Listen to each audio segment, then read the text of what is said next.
Hey, this is Dr. Jordan Fairley with the Source Chiropractic. In this video, I'm going to show you my favorite way to roll out your piriformis and your sacrotuberous ligament on the back side of your body. These are two areas of your body which can really help contribute to low back pain, sciatic nerve pain, glute pain, as well as pain going around the entire part of the hip.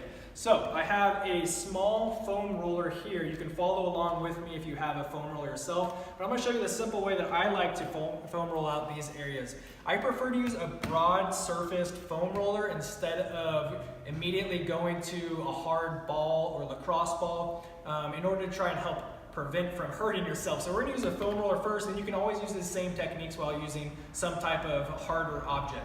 But in this position, if I were to roll out the back side of my right glute, so my right piriformis, right sacrotuberous ligament, I'm going to have my left foot on the ground and put my right ankle on top of my left knee. In this position, it'll lengthen the piriformis on the back side of my right hip, and then I can find the area that's most tender under the foam roller here. So putting some pressure on my piriformis muscle, you'll find an area that probably feels really, really tight. Just starting there, I would sink into that position, allow those muscle fibers to break up, and then we can start to apply a little bit of movement also.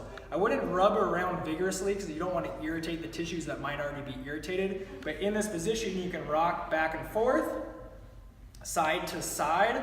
I prefer a side to side motion because it's going to get a little bit of cross friction fibers of the piriformis muscle, and then you can move to a different area where you feel more tightness or tenderness as well. Once you feel like you've gotten that area, or if you want to try and get more of the sacrotuberous ligament, which is the ligament that goes from your femur or your leg bone to your sacrum, your big tailbone, you can roll your body weight more to your own midline, so going to the left, and you'll find a tight band of a ligament about that long, which on some people contributes to a lot of that sciatic type pain as well, and low back pain.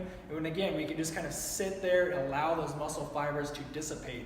In that position, if you feel like you've gotten a good sacrotuberous ligament and piriformis release, then that might be all you need. And for other areas of the lower legs and parts of the body for foam rolling, we're going to shoot some more videos. If you have any other questions or concerns, any feedback in this video, please leave some comments below. I hope you find this helpful, and thanks for sharing.